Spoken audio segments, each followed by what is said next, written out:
She stood in the doorway with her tote half unzipped and told me she was staying over at Jenna's with the girls. We want to actually talk for once, she said, digging for her phone. No husbands, no schedules, just a night to vent. You're fine, right? First time for everything. I answered, leaning against the fridge. You want me to pack you a toothbrush, or you're borrowing a communal one like a true rebel? She rolled her eyes. I'm serious, Mark. It's been a week. I need this. Take the car, I said. I'll Uber to the shop in the morning. Her brow flicked. No, I'll get a ride. We'll share a taxi. It's safer if we split it. Do what you want, I said. Lock up. If I'd known where that sentence was headed, I would have kept the car keys in my pocket and called it a night. We'd been married 9 years. I run a small home renovation crew. She works in marketing for a local clinic. We were the practical couple people asked to host barbecues because we had folding chairs and didn't fight in front of kids. Lately, she'd been late at work and out with Jenna and Ellie Moore. I didn't run a stopwatch, but patterns pile up. When someone stops laughing at your jokes and starts timing their size, you notice. I stacked the dishwasher and watched the porch light cut a triangle on the driveway. She left a minute later, perfume hanging in the entry like she expected applause. The next morning I brewed coffee early and texted her. You alive? She answered 10 minutes later. Coffee at Jenna's, heading to work from here. You good? Peachy, I wrote. Save me a crumb from your deep emotional growth. She sent a laughing emoji. It felt like a receipt. The first real crack wasn't a scream, just the way she started talking to me like I was part of the furniture. A week after the girls' night, she came home at 10, shoes in hand, and tossed a "don't wait up next time" over her shoulder like we'd rehearsed it. I was on the couch going over estimates for a kitchen remodel. You missed dinner, I told her. I grabbed a salad, she said, already walking down the hall. What about tomorrow? We said we'd go to Dan's thing. Right? She said, tone flat. I might be slammed. We'll see. Translate, we'll see for me, I said, closing the laptop. It means we'll see, Mark. She turned, one eyebrow up like I was a slow student. Don't be intense. Not being intense, I replied. I'm being married. She shrugged. Then be flexible. I watched her disappear into the bedroom. The word flexible sat on my tongue like a dare. 2 days later, I took initiative. I changed the dinner plan without consulting. When she texted late afternoon, running behind. Don't wait. I replied, no problem. Push Dan's party. Booked a table at Hank's for Friday. We'll do an early night. No phones. She responded with a thumbs up and, 5 minutes later, a question mark. Then, that's sweet. I'll try to make it. You'll try. I muttered, setting a new rule in my head. I wasn't chasing. If she wanted in, she could make a door. Friday came. She showed up 20 minutes late to the restaurant. Hair perfect, smile switched on like a stage light. She dropped into the booth and kissed my cheek. Traffic was awful, she said, handing the hostess her coat. Traffic doesn't apply inside a bar. I cut in. But okay. She glanced at the menu, didn't answer. A couple at the next table laughed too loud. Silverware clinked. She asked the server for a sparkling water and scanned her phone under the table. Put it away, I told her. She stiffened. I'm checking something for tomorrow. Tomorrow can wait an hour, I said. No phones. New house rule. She slid the phone into her purse. I'm not a child. Good, I said. Then the rule fits. That earned me a thin smile. We ordered. She brought up surface topics, paint colors, a show her team was promoting, a funny thing a nurse said at the clinic. She avoided anything that felt like us. I tested her with something small. Your sister called me about Thanksgiving, I said. Wanted to coordinate. She called you. The smile cracked. She had a question about the smoker. I went on. Asked if I could host again. I said we'd think about it. Don't commit to things for me, she said. I didn't, I answered. I told her you'd get back to her. Which you haven't, by the way. She spread a napkin on her lap. I will. Calm down. I'm calm, I said. Just noticing. She exhaled through her nose. Notice quietly. The server arrived with entrees, and the conversation moved to other people's lives. We finished, walked to the car. On the drive home, she stared out the window like the town offended her. You look like you're studying a crime scene, I said. I'm tired, she replied.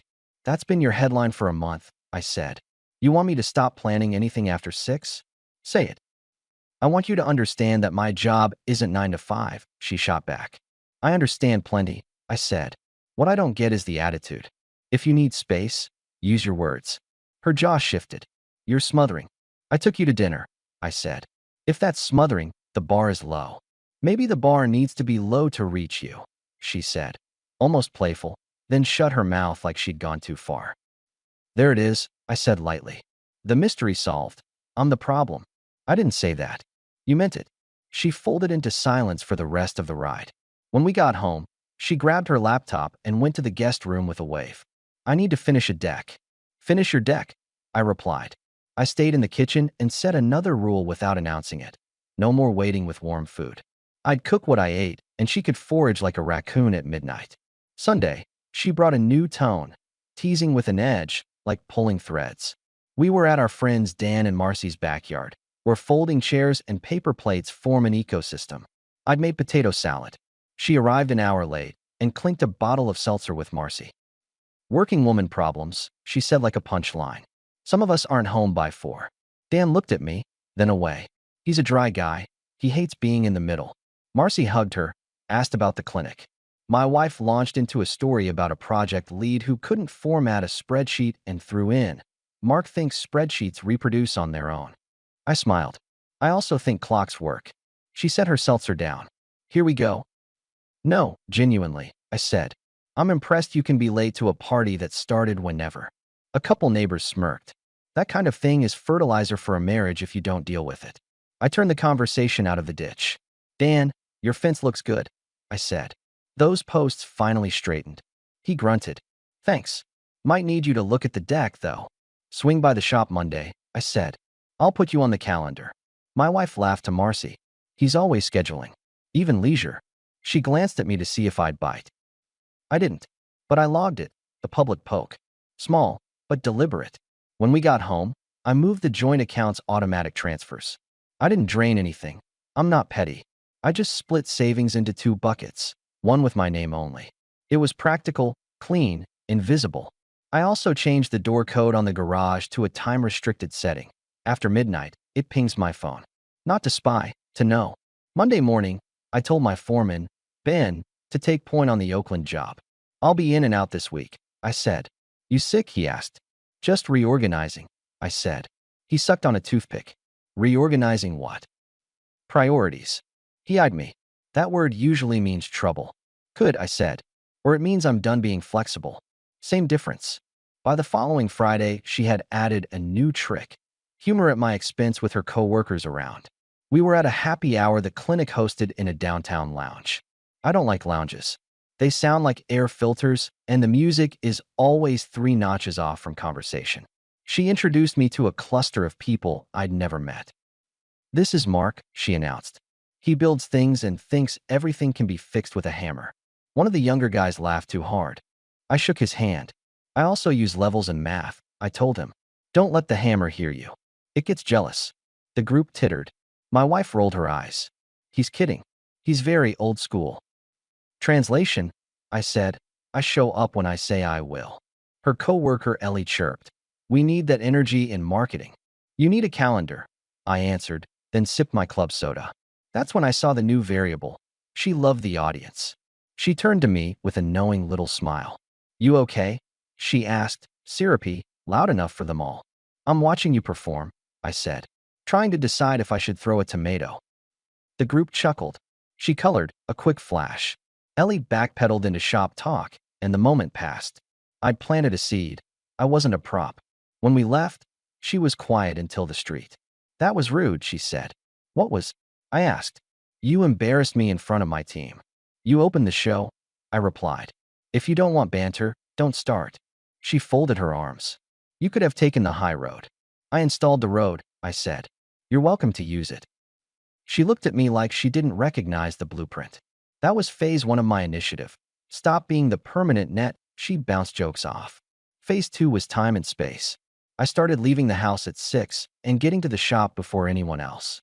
I put my phone on Do Not Disturb from 9 p.m. on. If she texted late, she'd get me at sunrise. That week she pinged me at 11:48, running over at Jenna's, don't wait up. I didn't answer. In the morning, I read it with my coffee and went about my day. The first softening came right after that week of distance. Tuesday night, She showed up with a bakery box and a softer face. I grabbed your favorite, she said, setting the box on the counter. From the place on Fifth, I noted. How'd you know I was home? The garage app snitched. She ignored the jab. I thought we could watch something. I opened the box. You thought we could sugar our way back. Can you not make everything a test? She asked, her tone practiced like a scale. It's not a test, I said. It's a pattern. People bring desserts when they've burned dinner. Her eyes flicked. I'm trying, Mark. Trying at what? I asked. At being here? At not mocking me in front of Ellie? At texting before midnight? Which effort should I applaud? She put both palms on the counter. You're not easy.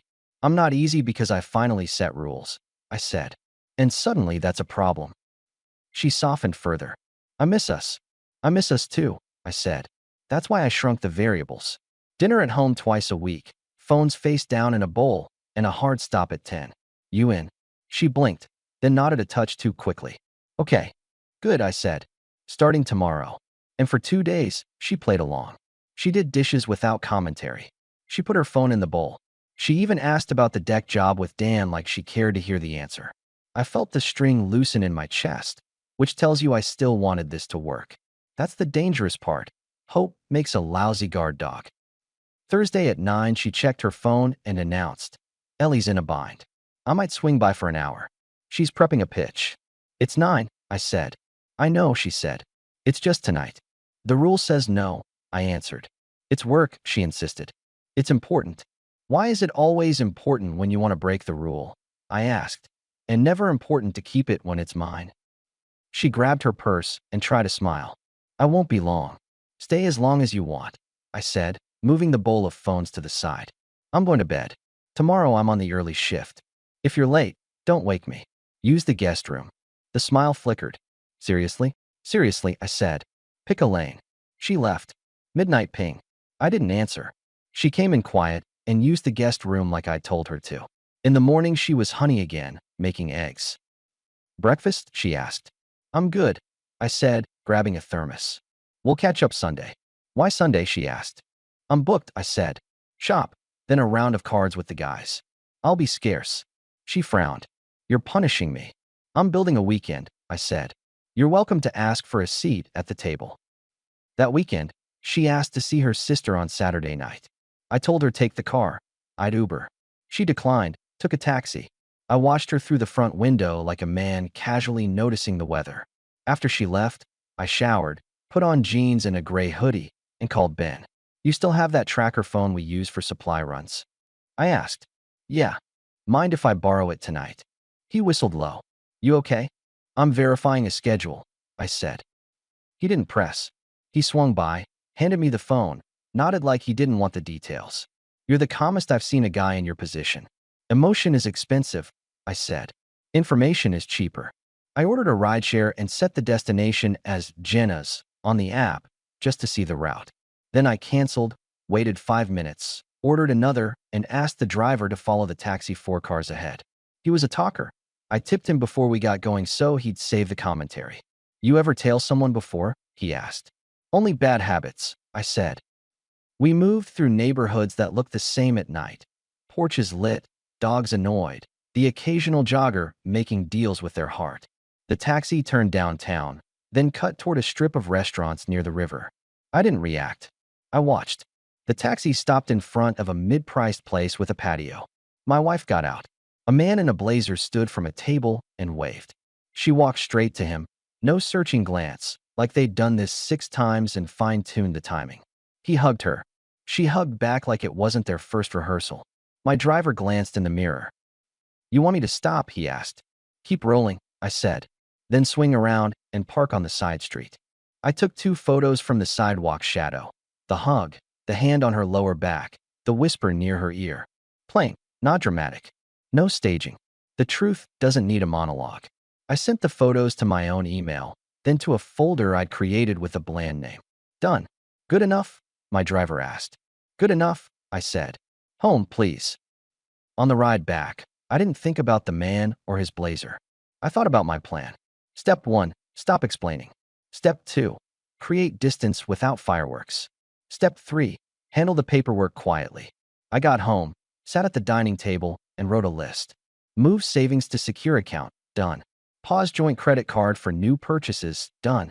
Change auto pay on my truck and the shop utilities. Done. Call my cousin Tony, who does family paperwork for a living, to draft a clean set of forms that didn't drag the thing into theater, scheduled for Monday. I slept like a man who has a map. Sunday morning, she floated through the kitchen humming. Want to go for a walk later? She asked. Got to head to the shop, I said. We're behind on a backsplash. I can help, she offered, too light. You don't like grout, I said. And you hate dust. She pouted a little. We should do something fun. We should, I said. Pick Thursday. We'll go to the farmer's market. She brightened. Okay. Monday I met Tony for coffee. He slid a manila folder across the table and didn't ask questions. He's family. He just raised an eyebrow. You sure? Sure enough, I said. I want it straightforward. No circus. You want me on call? No, I said. I want it handled. Quietly. He tapped the folder. This is clean. Good, I said. I'm not here to win. I'm here to end. I took the folder to my office at the shop, locked it in a drawer, and went back to measurements. No one on my crew noticed anything. Men noticed fresh paint, not stale air. The second softening hit midweek. She met me at the shop at lunch with takeout and a smile that could pass code inspection. I was in the neighborhood, she said. Thought I'd bring you something. Ben lifted his brows and retreated to the lumber rack. She walked in like a guest who'd read the room. She looked around at the saws and tool chests and said, It smells like cedar and coffee in here. I like it. That's because that's what it is, I said. She put the takeout on my workbench. Sit with me. I sat. She asked about the crew, about the Oakland job, about Ben's kid. She had her phone in her bag and kept it there. I watched the performance and gave it just enough applause to be polite. I miss us, she repeated softly. We've been in the same house, I said. If someone's missing, it's not both of us. She looked down. I know I've been distant. That's one word, I said. I'm trying to fix it, she said. Please meet me halfway. I changed rules, I replied. That was my half. The other half is your half. I can do that, she said quickly. Prove it, I said. Tonight. No late runs. No, Ellie needs me. You and me on the couch, and we actually talk. She nodded. Deal. She kept it. We watched a show and she laughed in the right places. She curled her feet under her, careful, like she was trying to remember how we fit. It felt almost normal. At 10, she kissed my temple and said, Thank you. I nodded, didn't move. I've learned that when someone is selling you normal, wait for the invoice. The invoice arrived 2 days later, stamped urgent. I was at the shop, early, when my phone buzzed with her text, staying at my sister's tonight. She needs help with some home stuff. Don't wait up. I stared at the message. I pictured the restaurant, the hand on her back, the way she didn't scan the room. Home stuff was a cute phrase. I called her sister, Lauren, before my coffee went cold. Lauren answered on the third ring. Hey, Mark. Morning, I said. You ready for the cavalry? What cavalry? Your sister's. She said she's staying at your place to help with home stuff. Silence. Then a small sigh. I'm guessing she didn't expect you to call. I'm guessing a lot lately, I said. Mark, she said, voice softer, she's not here. And I don't need help. Thought so, I said. I'm sorry, she said.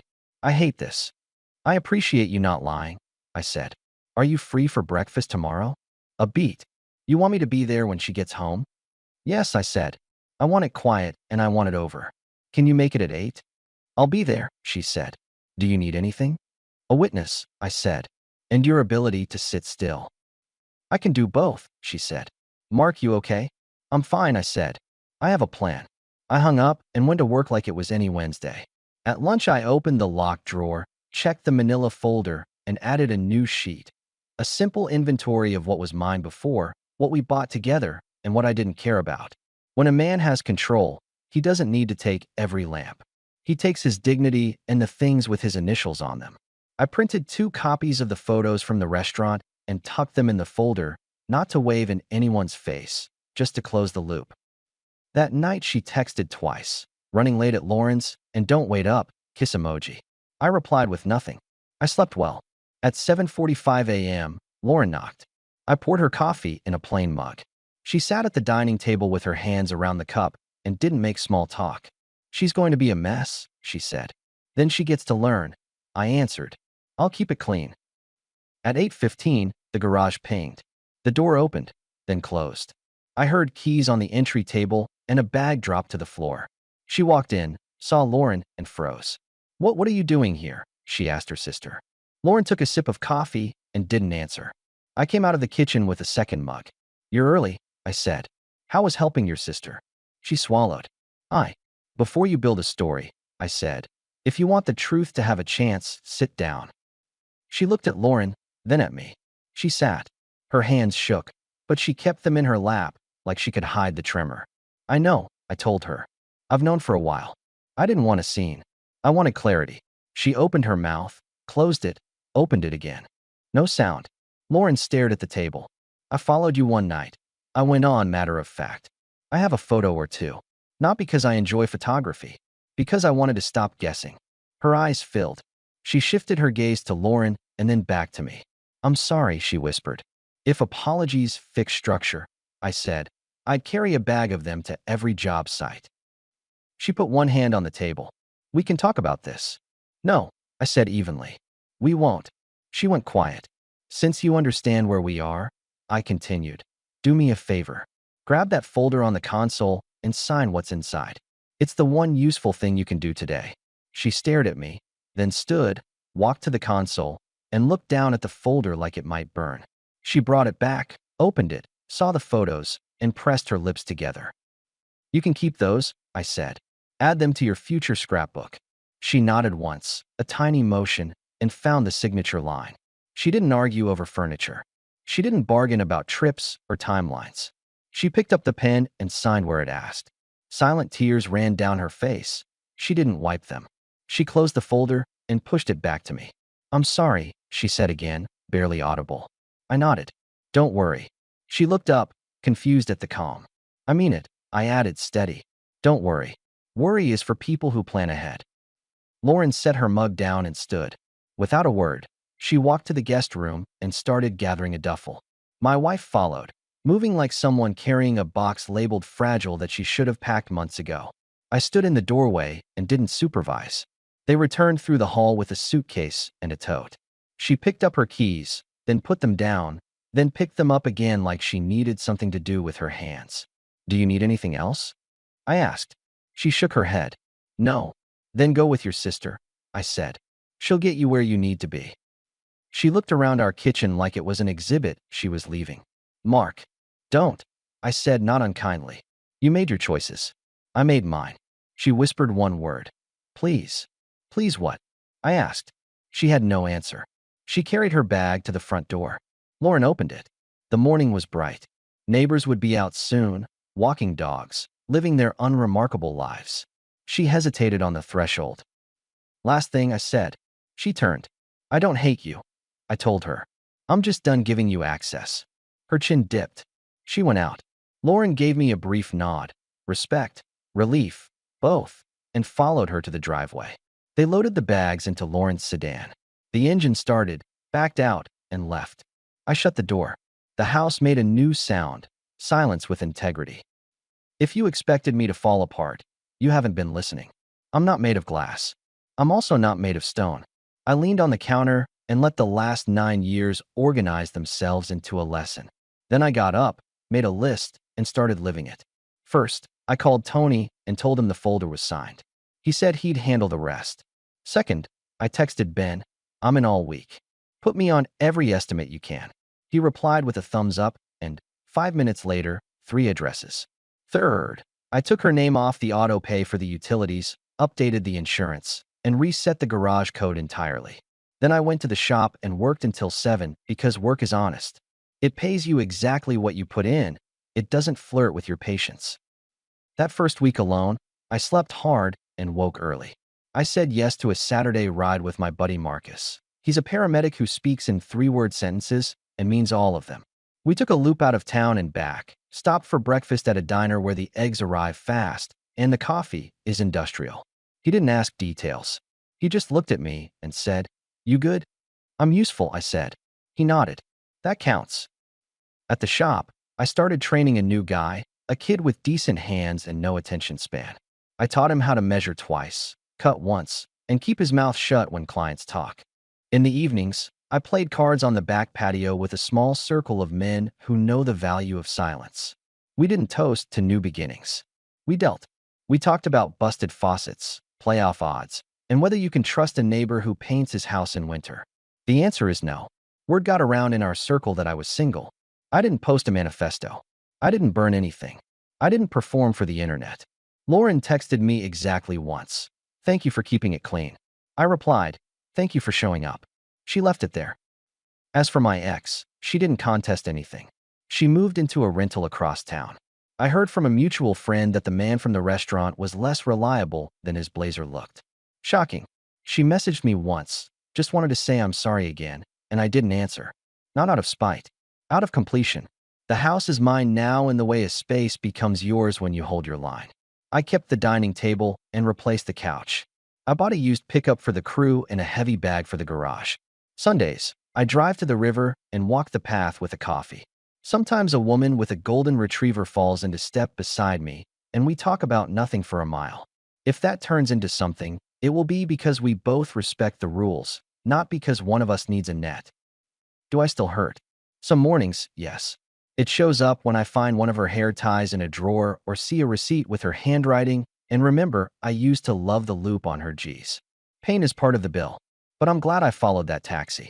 I'm glad I wrote the list and moved the money and told her to sign. Living in fog is worse than breathing clean air that stings. People ask how I stayed so calm. Here's the answer. I decided early that my job wasn't to convince her. It was to respect myself. I enforced rules and didn't lecture. When she pushed, I shifted the logistics. When she lied, I made a breakfast appointment. When it was time, I handed her a pen. Now I work more. I see my friends more. I eat better than I did when I waited up for cold dinners. The shop is having its best year, not because I'm punishing myself with hours, but because focus is cheaper than stress. There's a woman I met through a client. She runs a small landscaping team, knows the names of trees, and shows up when she says she will. We've had coffee twice. We kept it simple. We laughed about a busted sprinkler valve like it was a Greek tragedy. She told me she respects direct people. I told her I only speak that language now. I don't tell this story for sympathy. I tell it because there's a moment when a man realizes the room he built is no longer his. You can rant, or you can reframe the door. I chose the door. I closed it behind me. And the quiet on the other side doesn't ask for anything you can't give.